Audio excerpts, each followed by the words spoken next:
আজকে যা লেট করে মেসেজ সিন করার ব্যাপারটা আপনার মন খারাপ করিয়ে দেয়, একটা সময় আসবেই যখন গোটা মাসেও আপনার তার কথা মনে পড়বে না একবারও।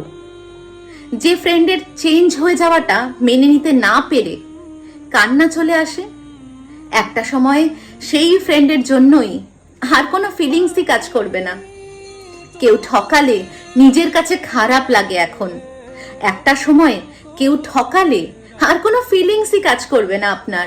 বদলে যাওয়ার সময়টাই আপনার নিজের বোকামোর জন্য নিজেই হাসবেন আর বলবেন কি বোকাটাই না ছিলাম আমি। কারোর জন্য থাকা তুমুল আবেগ, টান, মায়া, অভিমান, অভিযোগ সব কিছুই একটা সময় পর চেঞ্জ হয়ে যাবে, আবেগ নিয়ন্ত্রণে চলে আসবে, আসবেই, হতে বাধ্য, শুধু সময়ের অপেক্ষা।